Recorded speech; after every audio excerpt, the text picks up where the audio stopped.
আসসালামু আলাইকুম বন্ধুরা, মুন্না অফিসিয়ালের একটি ভিডিওতে আপনাদেরকে স্বাগতম।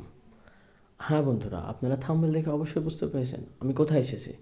হ্যাঁ, আমি আজকে এসেছি পাবনা জেলার খুব সুন্দর একটি জায়গা, মনোরম পরিবেশ, পদ্মা নদী, পৃথিবীর দ্বিতীয় খরস্রোতা নদী, যে নদীর কথা বললেই নয়, এটা হচ্ছে পদ্মা নদী। আর এখানে যে সকল জিনিসগুলো স্থাপন হয়েছে সেগুলো হচ্ছে হার্ডিং ব্রিজ, লালন শাহ সেতু এবং সর্বশেষ যেটি তৈরি হচ্ছে বাংলাদেশের সবচেয়ে ব্যয়বহুল একটি প্রজেক্ট, সেটি হচ্ছে নিউক্লিয়ার প্ল্যান্ট রূপপুর।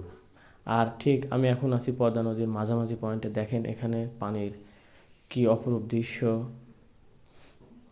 এটা অনেক চমৎকার, না আসলে বুঝবেন না। ঢেউগুলো ছিল অনেক বড়, আমাদের নৌকাটি পানির উপর থেকে ওসরে ওসরে ফেলাচ্ছিল, তাই সেই গানটি আমার মনে এসে গেল। সর্বনাশা পদ্মা নদী, বলতে বলতেই আমরা জেটি ঘাটে চলে আসলাম। পারমাণবিক বিদ্যুৎ কেন্দ্রের যে সকল পণ্য আনা নেওয়া করা হয় এই জেটি ঘাট দিয়েই আনা নেওয়া করা হয়। এখানে বড় বড় জাহাজ নোঙর করে, আর সে জাহাজ থেকে মালপত্র নিয়ে এই পারমাণবিক নিউক্লিয়ার সায়েন্স প্ল্যান্টে ব্যবহার করা হয়। আজ এ পর্যন্তই, আবার দেখা হবে নতুন কোনো ভিডিওতে। তাই আপনারা সুস্থ থাকবেন আর এই পেজটি ফলো দিয়ে আমার সঙ্গে থাকবেন। Thank you for watch.